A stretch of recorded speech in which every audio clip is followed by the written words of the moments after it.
Welcome to Bedtime History Lullabies. Tonight, we will journey together along the ancient Silk Road during the height of the Tang dynasty in the 7th century of our Common Era. Our travels will begin in the city of Chang'an, a city so vast and so full of life that its very name means perpetual peace. This is not a hurried voyage. We will walk slowly, breathe deeply, and notice the little things, the scent of sandalwood curling from a merchant's stall, the faint murmur of conversation in a dozen different languages, the feeling of cool morning air against warm stone walls. As we travel, I will share not only the sights and sounds, but the small truths and curious details that history has left behind, the kind you might carry with you even after this night has passed. So find a comfortable place to rest. Let your hands grow still. Let your breathing slow, matching the easy pace of our steps. There is no need to hurry. The road is long and the night is ours. You wake before the city does. The air in your small room is cool and still, carrying the faint scent of sandalwood from the courtyard below. Somewhere in the distance a soft bell chimes. You sit quietly for a moment, letting your eyes adjust to the pale, silvery light before dawn. Today marks the beginning of a journey that will take you far beyond the familiar streets of Chang'an, across deserts and mountains, into lands spoken of in stories but rarely seen by travelers from the east. You step into the courtyard. The stone beneath your feet is cool, still holding the night's dampness. A few other travelers are awake, adjusting straps, folding blankets, tying bundles for the road. One of them, an older man with a deep-lined face and steady eyes, gives you a small nod before returning to the task of securing his pack. The city gates will not open until the first gold of sunrise touches them, so you walk through the quiet streets toward the Western Market. Chang'an is unlike any other city of its time, laid out with geometric precision, divided into walled wards, each with its own gates, watchmen, and markets. The main avenues are wide enough for 9 horsemen to ride abreast, their surfaces swept clean each morning. Even in its quietest hour, the city feels alive, as if it is only pausing for breath. At the market, shopkeepers begin to stir. Wooden shutters swing open to reveal baskets of millet and rice, coils of fragrant tea leaves, and rolls of silk dyed in deep indigo and rich vermilion. A baker pulls flatbreads from a clay oven, the steam carrying a nutty aroma into the cool air. Nearby, a woman arranges lacquered boxes painted with delicate scenes of cranes in flight, the paint still glistening faintly under the early light. You pause at a tea stall where an apprentice sweeps the threshold. Inside, low tables stand ready for the day's customers, each set with porcelain cups as thin as an eggshell. From a small brazier, the scent of freshly steeped green tea drifts toward you. The boy looks up briefly, then lowers his gaze again, his broom moving in slow, rhythmic strokes. The sky shifts to a pale gold as you make your way toward the western gate. The sound of voices grows, low at first, then richer as you draw closer to the walls. Beyond the gate, the caravan gathers. Camels kneel in the dust, their broad, padded feet folded beneath them, their eyes half closed in the patient way of desert animals. Handlers move among them, adjusting leather straps, checking the balance of the loads. The Tang court keeps strict oversight over such journeys. Records are kept of merchants, goods, and even the number of animals in each caravan.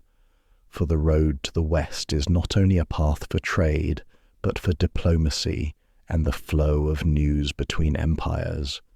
Bolts of silk, carefully wrapped in oiled paper, are stacked alongside earthen jars of tea, brass mirrors, and carved jade ornaments.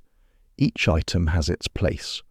On the long road ahead, a poorly balanced load could tip in the sand and be lost. The caravan master, a tall man with a voice like a drum, walks the line, inspecting every bundle. The signal to depart comes with the deep sound of a gong. The camels rise one after another, swaying slightly as they find their footing. The bells tied to their harnesses chime softly, their sound blending into the slow creak of leather. The great wooden gates swing open, and the caravan begins to move. You step forward, leaving the safety of Chang'an behind. The road is broad at first, flanked by fields where stalks of wheat and millet sway gently in the breeze. Farmers guide oxen through furrows, their shouts carrying faintly over the fields. Children run alongside the caravan for a short while, laughing before they tire and wave goodbye. As the morning stretches on, the landscape shifts to low, rolling hills dotted with groves of pine and cypress. In one shaded bend of the road, you pass a small shrine to a guardian spirit, its wooden figure polished smooth by the hands of countless travellers. Someone has left an offering of dried fruit at its base, and a strip of red silk flutters from a branch above. By midday, the caravan pauses near a shallow stream. The camels drink deeply, their long necks lowering to the water in unison. You kneel to fill your flask, the water cool and clear against your hands. Lunch is simple: flatbread baked that morning, dried apricots, and roasted sesame seeds that release a warm, nutty fragrance as you chew. A lone rider approaches from the east, his robe woven with patterns unlike those of the Tang. His face is sun-browned, and his eyes carry the faraway look of one who has crossed many roads. He greets the caravan master in a language you do not know, then in the trade tongue, a careful mix of Chinese and Persian, asks about the next water source. His horse bears a small bundle from which comes the faint, sweet scent of saffron. When he rides on, you watch until the shimmer of heat swallows him from view. That afternoon, the hills give way to open grassland. The air cools slightly, and in the far distance you see a thin line of green, the promise of an oasis town. By the time you arrive, the sun is low, casting a warm, golden light over the mud brick walls. Inside, the marketplace hums with quiet life. Dates, figs, and almonds are piled high in woven baskets. A woman sells pottery glazed in a deep turquoise, the colour drawn from copper, mined in distant mountains.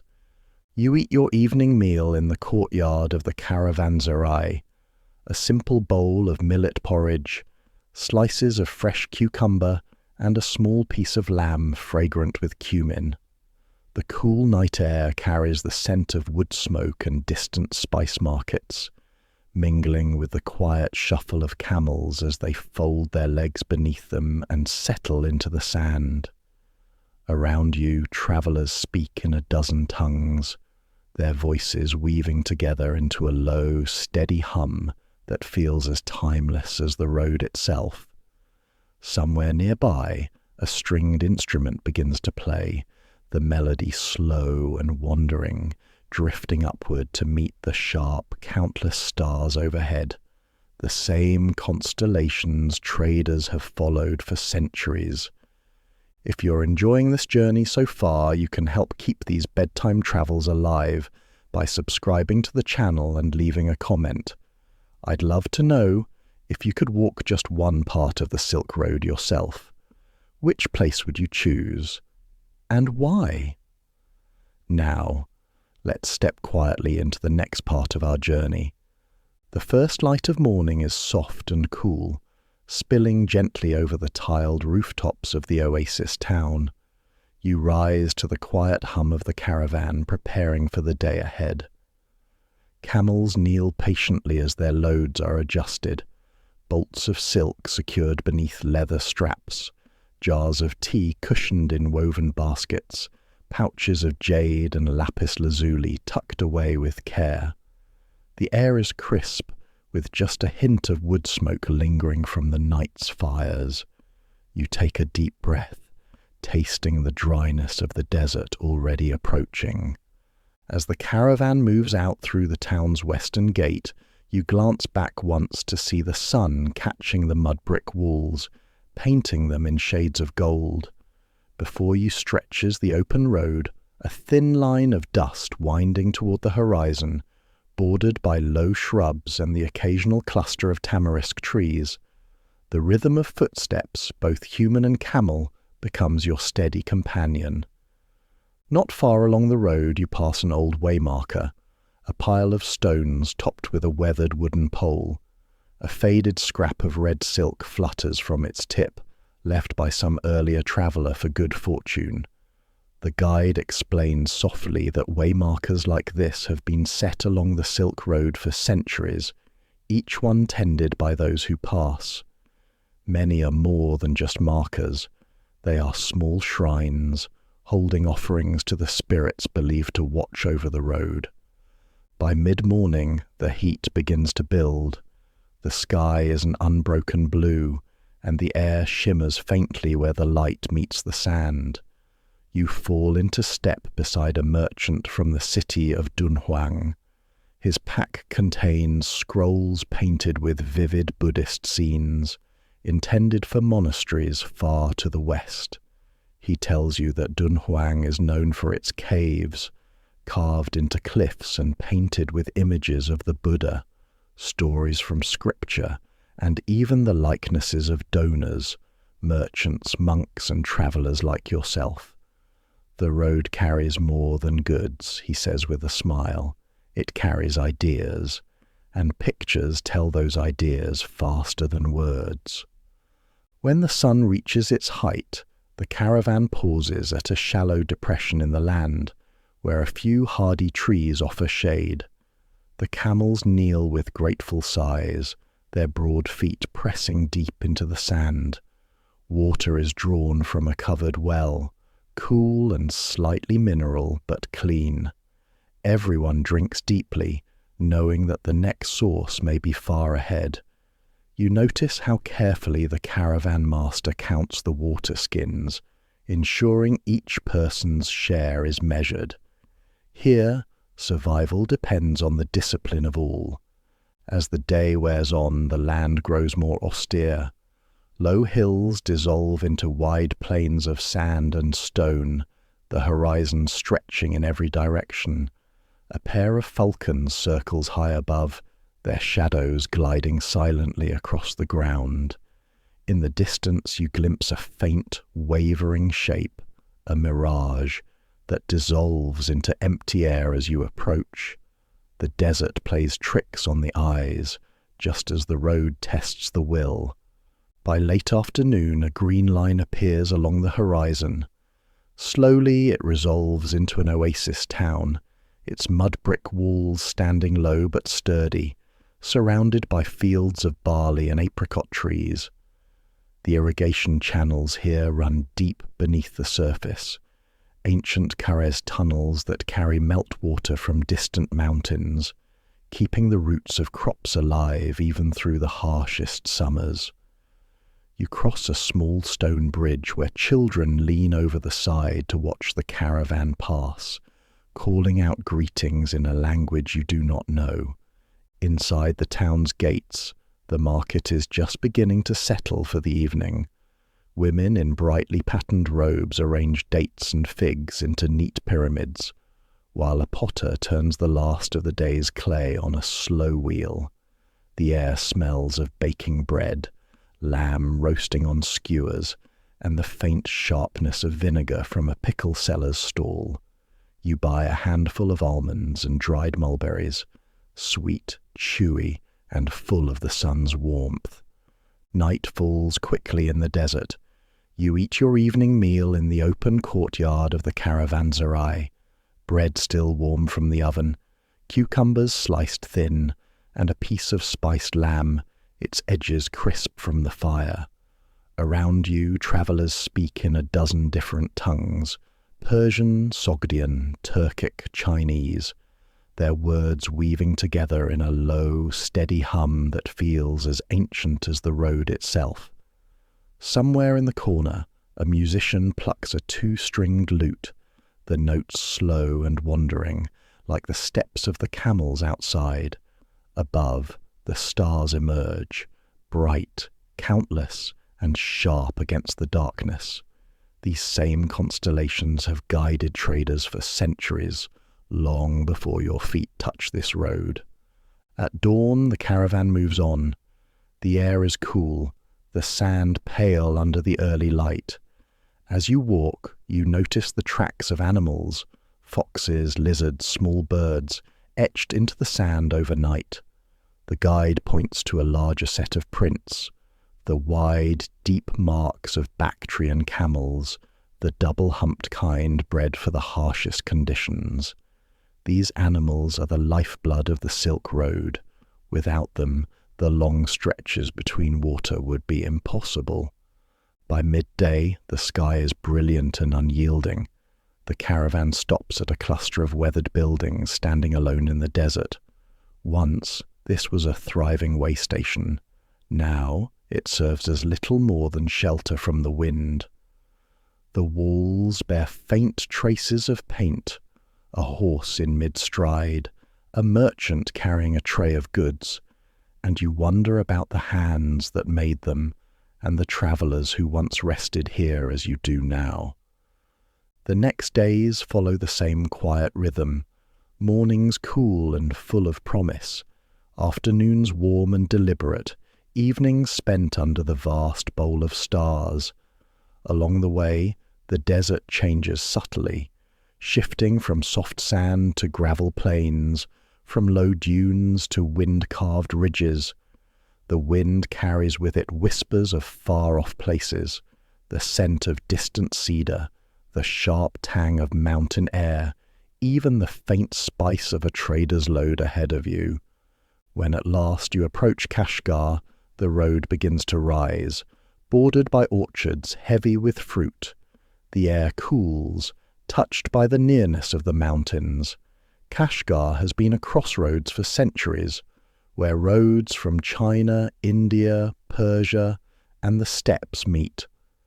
Passing through its gates is like stepping into a woven tapestry, threads of every colour and origin coming together into a single, intricate design.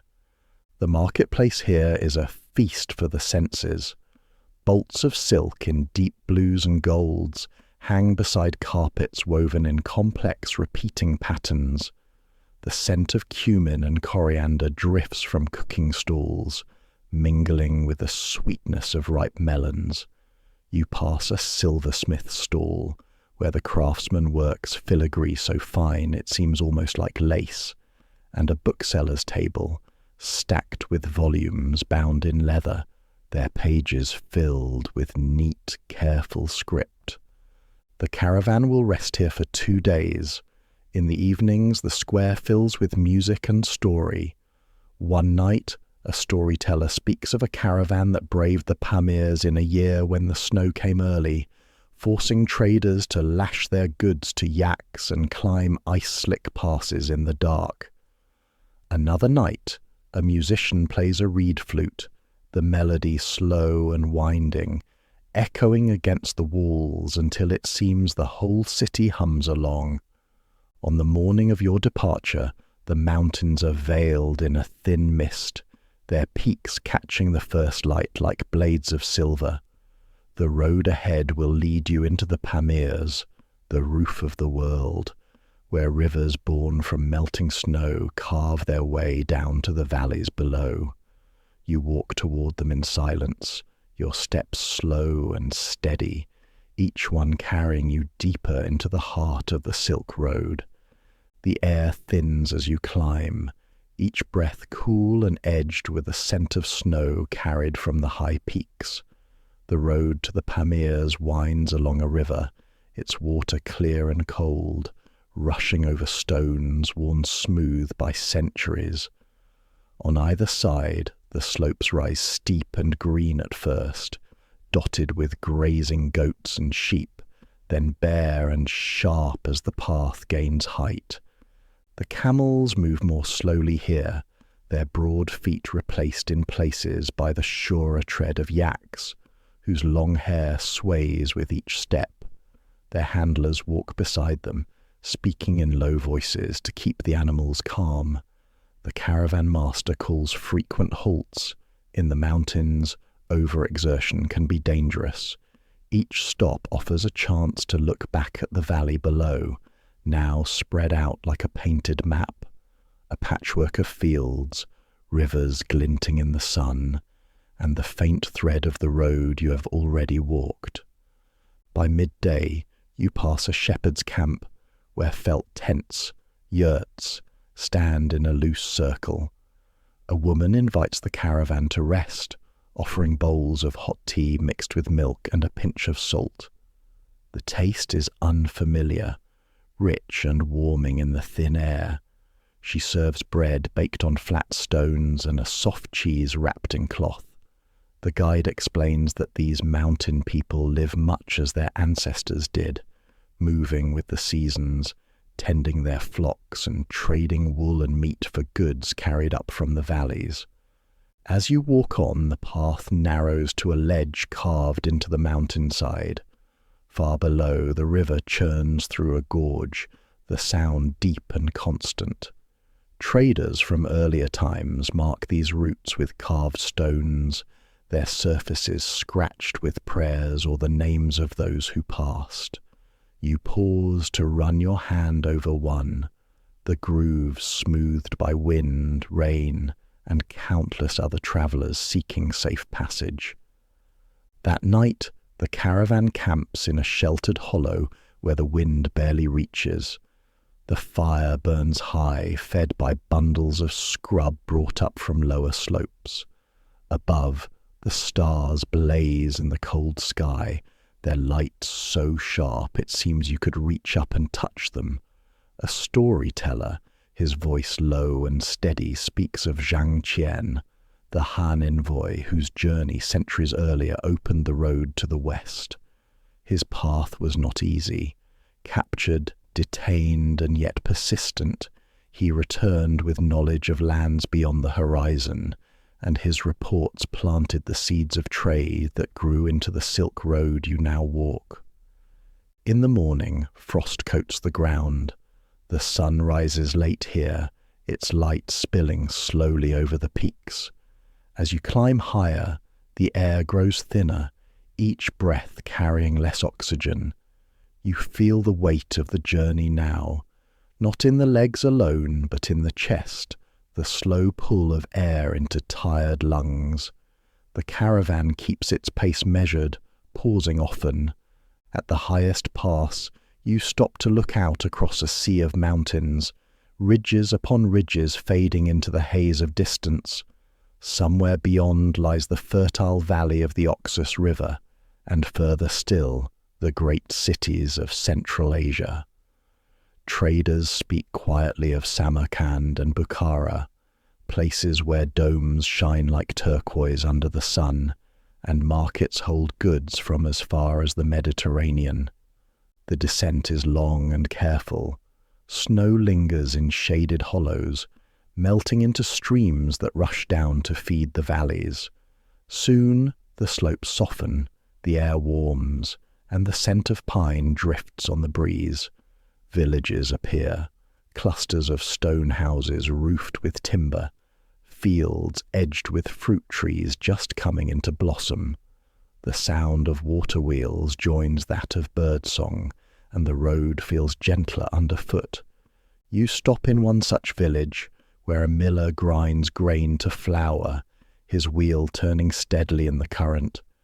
Children follow the caravan laughing until they are called back to help in the fields. A farmer offers you an apple from last season's store, its skin wrinkled, but its taste still sweet. As the days pass, the valley widens and the road grows busier. Traders from the west join the caravan, men leading donkeys loaded with glassware wrapped in straw, women carrying bundles of wool dyed in deep reds and purples. You hear languages you have never encountered before, the sound of unfamiliar syllables like music woven into the air. One evening, you arrive at a riverside town where the marketplace stays open even after dark. Lamps burn in metal frames, casting warm circles of light onto the packed earth. You wander among the stalls, brass trays etched with geometric designs, knives with inlaid handles, bolts of linen in creamy white and pale blue. A man selling pomegranates cracks one open for you, its seeds glistening like rubies. Their taste is sharp and sweet, a burst of life after the long road.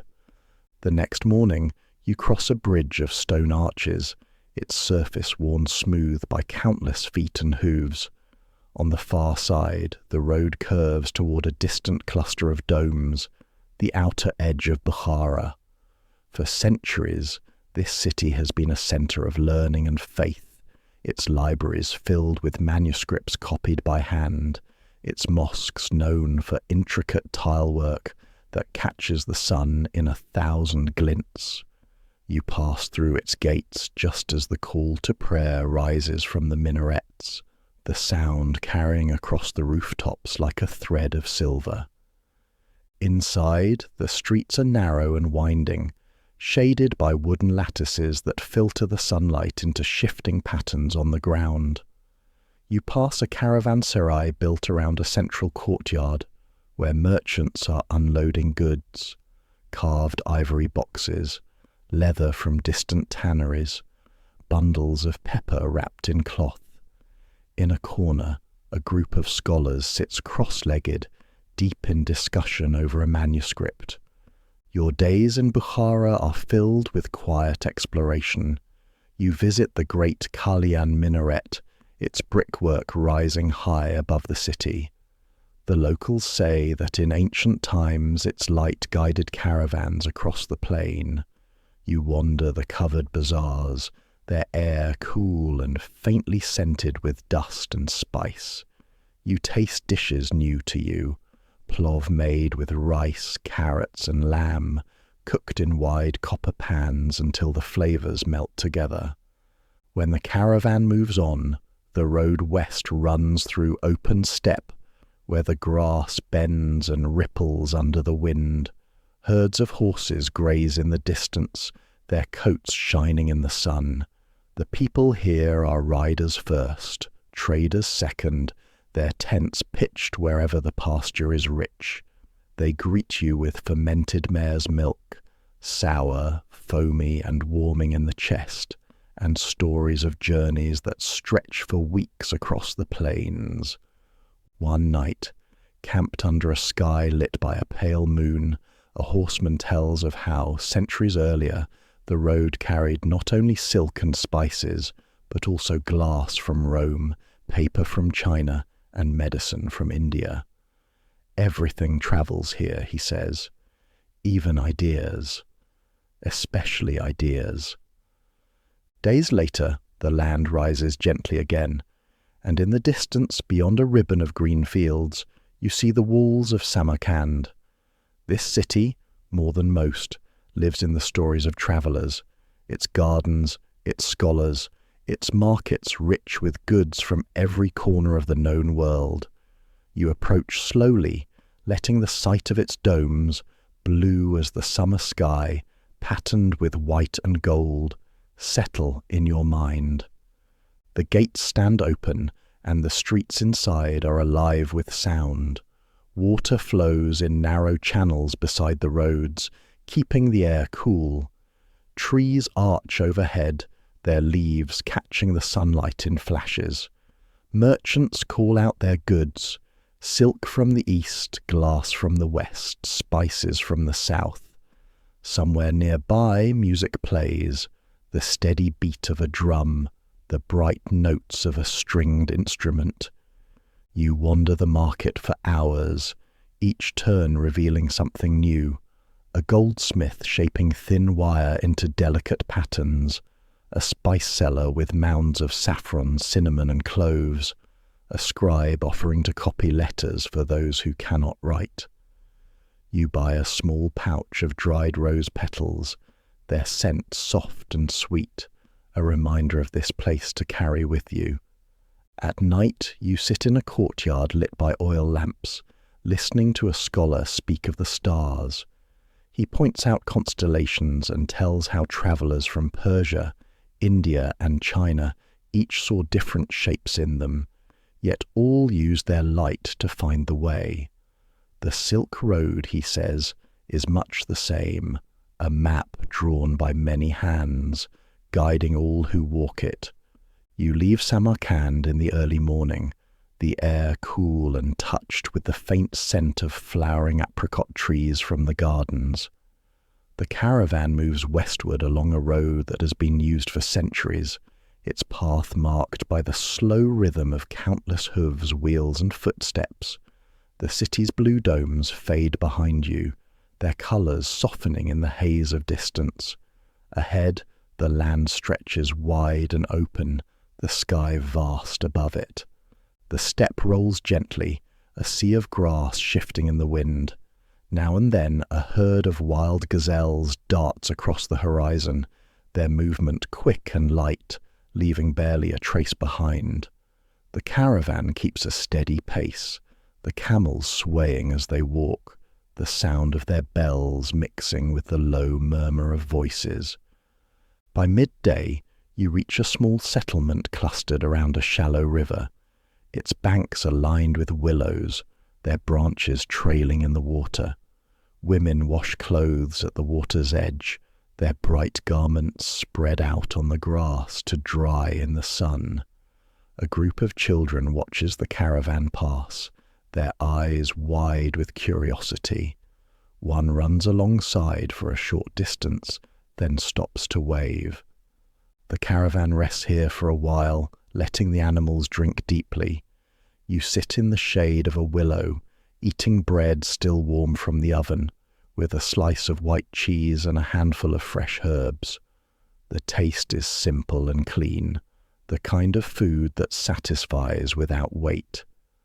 Nearby, an old man sits mending a net, not for fishing, but for hanging food away from animals during the journey. He tells you in slow, careful words that his grandfather once walked all the way to the Caspian Sea with a caravan, returning after more than a year with wool, glass, and spices. The road ahead turns stonier as the land rises toward low, rocky hills. You pass through a narrow defile where the wind whistles between the rocks, carrying with it the dry scent of dust and sage. In the distance you see the faint glint of water, a small lake that shimmers in the sun. It is said to be a resting place for migratory birds, and when you draw nearer, you see flocks of white and grey rising from its surface in sudden bursts, their wings flashing in the light. That night you camp beside the lake.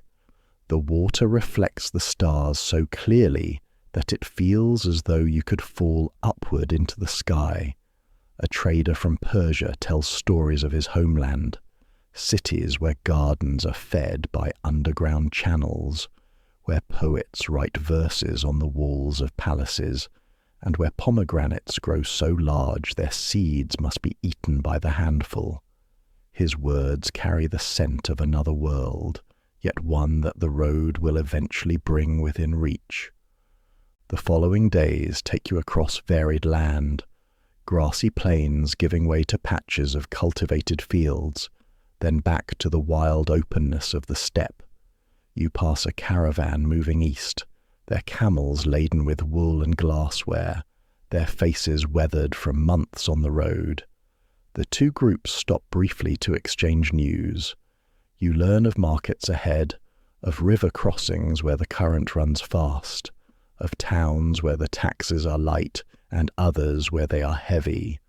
By the 7th day out from Samarkand, the air grows warmer. The sun feels stronger here, its heat sinking into your shoulders as you walk. The caravan stops at a town built along a slow-moving river. Its market is filled with goods from both east and west, Chinese silk beside Roman glass, Indian spices beside steppe furs. You linger at a spice stall where mounds of colour, crimson saffron, golden turmeric, deep brown cinnamon, fill the air with a heady scent. The seller lets you taste a pinch of cardamom, its sharp sweetness blooming in your mouth. You spend the night in a caravanserai built of sun-baked brick. The walls are thick, keeping the heat of the day out and the cool of the night in. The central courtyard holds a small fountain, its steady trickle of water, a quiet song in the darkness.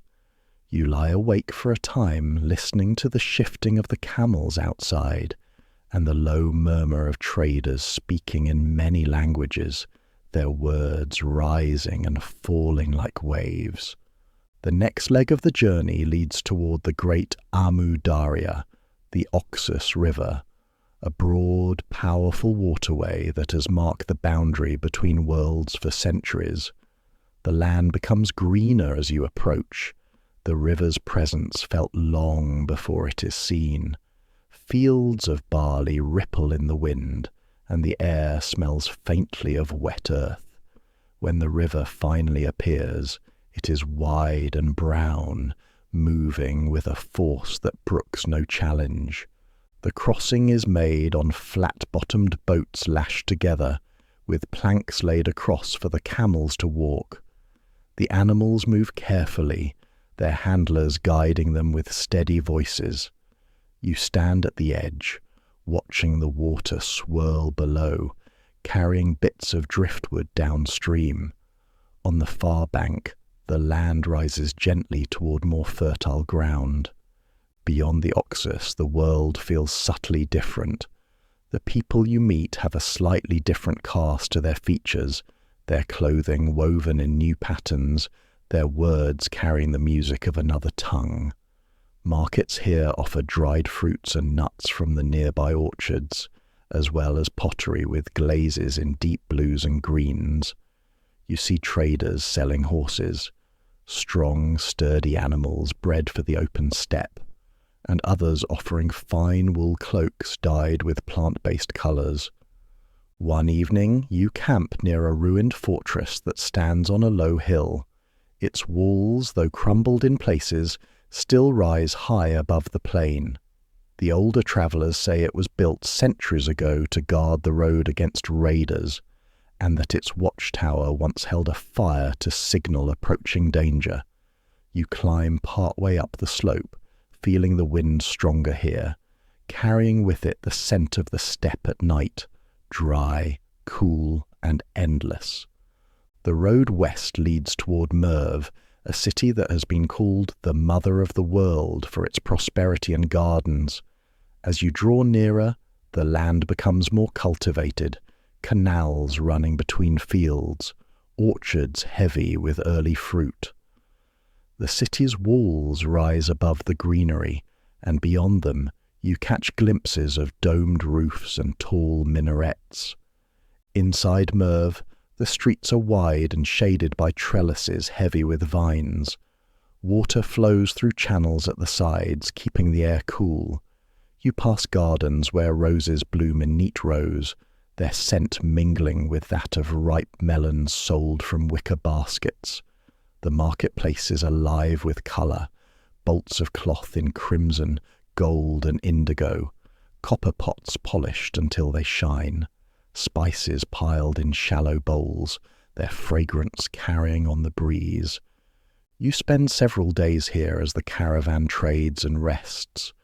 Merv is a place where ideas gather as easily as goods. In the evenings you sit with scholars in a courtyard lit by hanging lamps.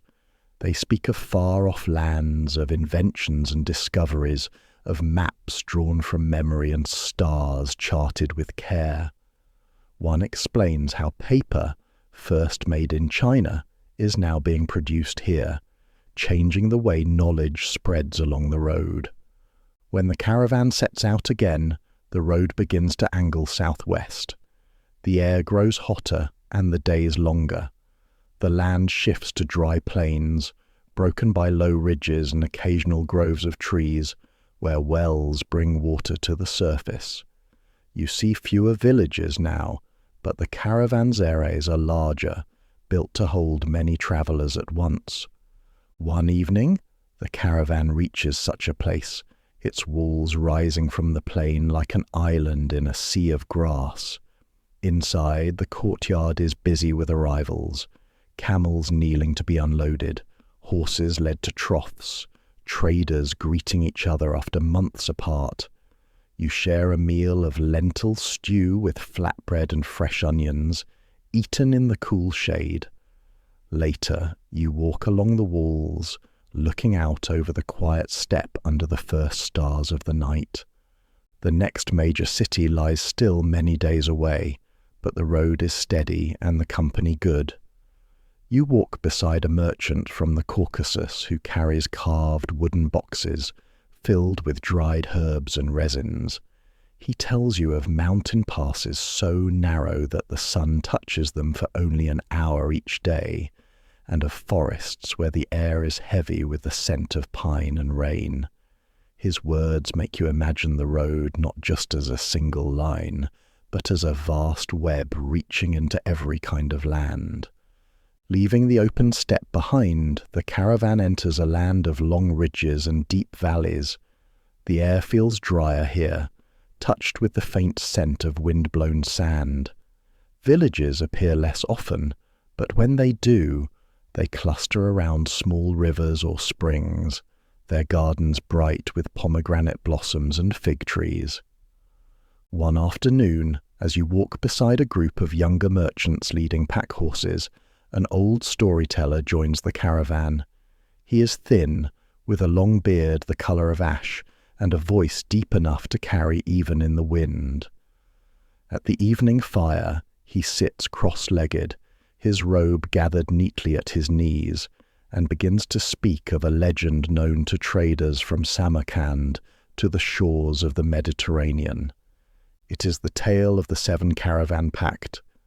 Centuries ago, he says, 7 caravan masters met at an oasis whose water was guarded by a spirit in the form of a white gazelle. Each swore an oath that they would share the road's dangers and divide its wealth evenly. They travelled together for a year, crossing mountains, deserts, and rivers, their fortunes growing with each market they reached. But at the end of the journey, one broke the oath, taking a road of his own with more than his share. The storyteller pauses, his eyes catching the firelight. The man who broke the pact, he says, was never seen again, though some claim his goods still surface in markets far to the east, sold by strangers who do not know from whose hands they came.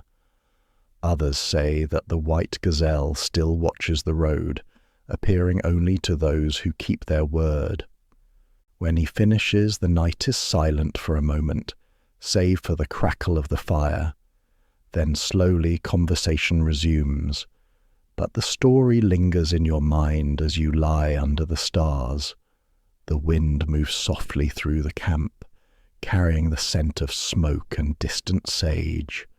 In the following days, the road begins to climb again, this time toward the eastern edge of the Persian plateau. The landscape spreads wide and dry, dotted with low hills whose slopes glow golden in the sunlight. You pass through a gorge where the rock walls are carved with figures, ancient kings in tall crowns, their robes falling in deep folds, their hands raised in blessing or command. No one in the caravan knows exactly when they were made, but all agree they are older than any living memory. By the time you reach the next great city, Nishapur, the air has grown warmer still. The markets here are rich with colour, piles of turquoise stones from nearby mines, fine wool carpets woven in intricate patterns, glazed pottery in the deep blues that the region is known for. You linger at a stall selling saffron. the dried stigmas of crocus flowers, each thread gathered by hand, its scent both earthy and sweet. The seller tells you it is worth more by weight than gold, and looking at the small jar in his hand, you believe him. From Nishapur, the road continues southwest, crossing stretches of desert broken by irrigated fields. In one such field you see a hanat, a gently sloping tunnel dug beneath the earth carrying water from distant mountains. These underground channels are a marvel of Persian engineering, bringing life to places where no river flows on the surface. Nights on this stretch of the journey are cool and full of stars. You begin to recognize certain constellations, not by their Greek names, but by the ones traders here use, tied to seasons of planting, travel, and rest. A merchant from the west points out the bright band of the Milky Way and calls it the Camel Road, saying that in the deepest desert it is as sure a guide as any map. Crossing into Mesopotamia, the land changes again. Rivers wind broad and slow between fields of wheat and date palms. Villages here are older than memory, their mud brick houses built in the same style for thousands of years. You pass ruins of cities once great, their walls now half buried in sand, the remnants of ziggurats rising like worn steps toward the sky. The air smells faintly of the river, warm and slightly sweet, mixed with the aroma of baking bread. One evening, the caravan stops at a riverside town where the market is lit by oil lamps hanging from ropes overhead. Traders shout in a dozen languages, their voices carrying over the sound of water lapping against the shore. A man sells honey so thick it clings to the spoon like molten amber. Another roasts sesame seeds, their fragrance drifting far down the street. You taste a pastry filled with dates and spiced with cinnamon, soft, sweet, and rich enough to make you pause in the middle of the road just to enjoy it. Here, another legend is told around the fire. This one about a merchant prince who once set out from Babylon with wagons of lapis lazuli, intending to trade them for silk in the east. He never reached China, but his lapis became so prized along the route that it was carved into seals, beads, and even the eyes of statues. The storyteller claims that some of these pieces still travel the road today, changing hands over centuries, so that a single stone might see more of the world than any one person. From Mesopotamia, the caravan begins its final long arc toward the Mediterranean. The road runs west through lands of olive groves and vineyards, where the air is scented with crushed leaves and sun-warmed fruit. Hills rise gently, their slopes dotted with villages, whose whitewashed walls catch the afternoon light. The days here are shorter, for the road is safer, and the caravan moves at a more relaxed pace. You walk alongside new companions, traders carrying glassware from the Roman tradition, olive oil in sealed jars, and wool dyed in the soft reds and blues that come from plants grown along the coast. The sea is still far away, but you can feel its presence in the air, a faint sharpness beneath the warmth. When at last the Mediterranean appears, it is like seeing another sky, this one turned on its side and made liquid. The water stretches far beyond sight, its surface shifting with light and shadow. The port city ahead is busy with ships from every direction, tall-masted vessels from the north, broad-hulled ships from Egypt, smaller craft from nearby islands. The marketplace by the docks is unlike any you have seen before. The scents are richer, salt and tar from the ships mingling with spices, grilled fish, and fresh citrus. Traders call out their goods in voices shaped by the sea wind. You see coral from the deep waters, glass so clear it looks like frozen air, and fabrics from far-off lands that shimmer in the sun. As you stand at the edge of the water, the journey you have taken stretches out behind you in memory. The cold stone streets of Chang'an before dawn, the patient sway of camels through the desert, the taste of melon in Kashgar, the high passes of the Pamirs, the gardens of Samarkand, the river crossings, the legends told in firelight.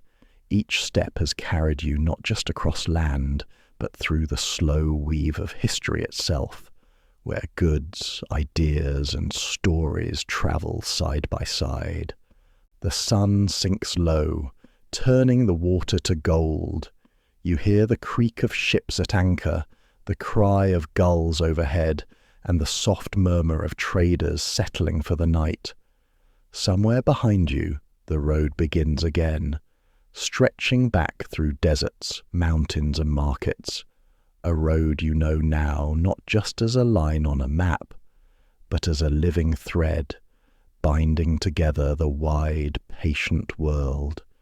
You remain at the harbour's edge, watching the sun's last light shimmer across the water.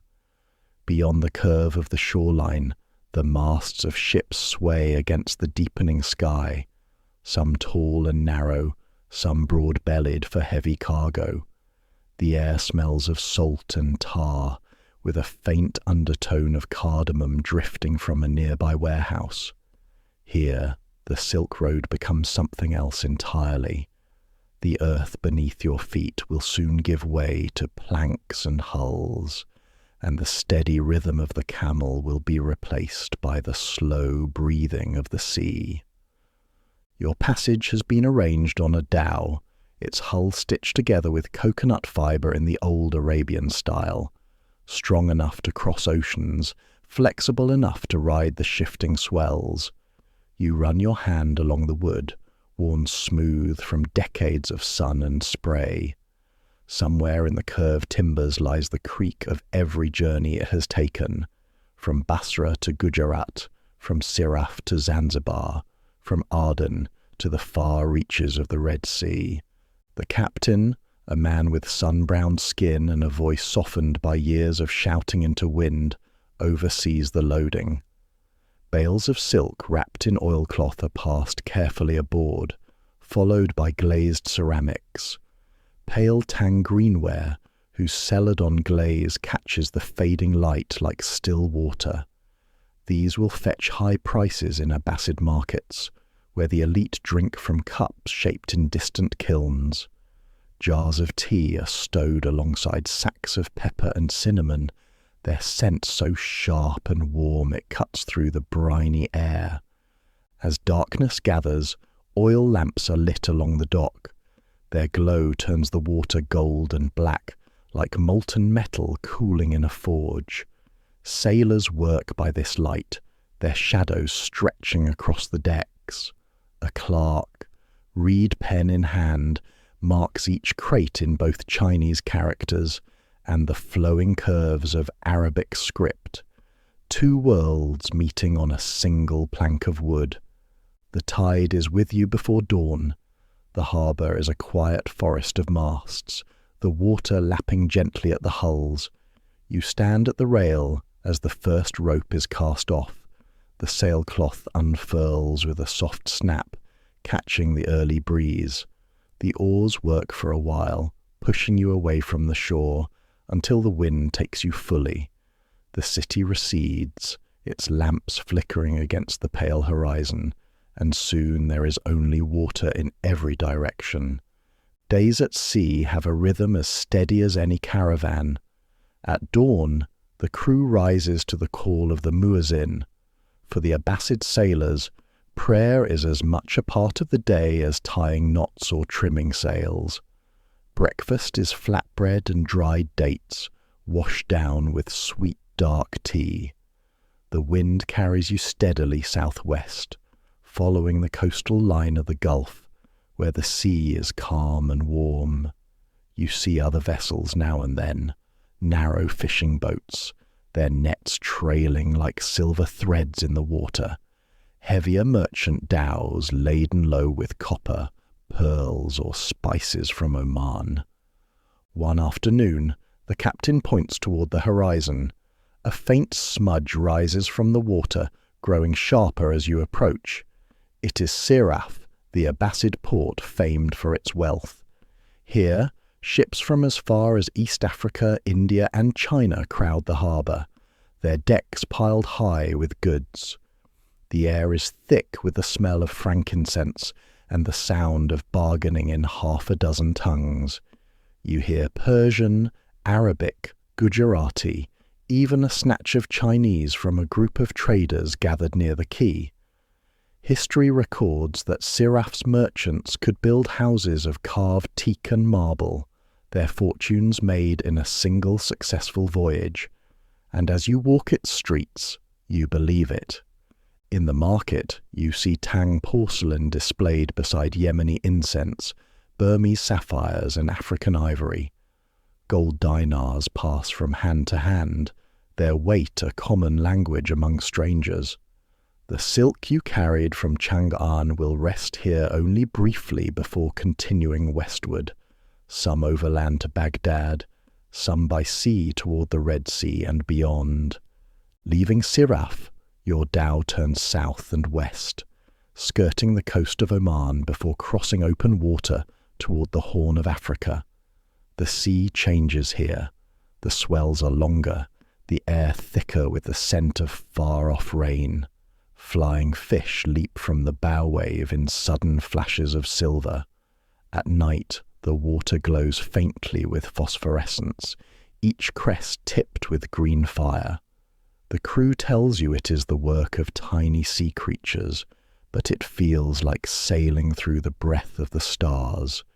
You put in at Aden, where the mountains meet the sea in sheer cliffs. The port is busy with both Red Sea and Indian Ocean trade.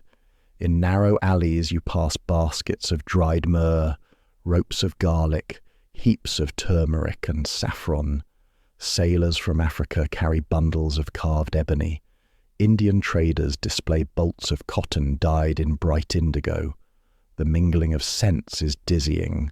Wood smoke, brine, spice, and the faint musk of packed wool. The captain chooses to take the Red Sea route bound for Egypt. For centuries this has been a vital link between the East and the Mediterranean. The winds are with you, steady from the south. Along the way, you anchor at Darlak, where pearl divers slip beneath the surface with only a deep breath and a weighted stone, returning with oysters that may, or may not, hold a prize. Their catch is sorted in the shade, the shell's rough outer skin hiding the pale gleam of a pearl or the faint blush of a rare pink one. By the time the narrow mouth of the Red Sea opens into the Gulf of Suez, you have seen the Silk Road's transformation. What began as a path through city streets and desert tracks has become a thread through water, binding continents with the same patient persistence.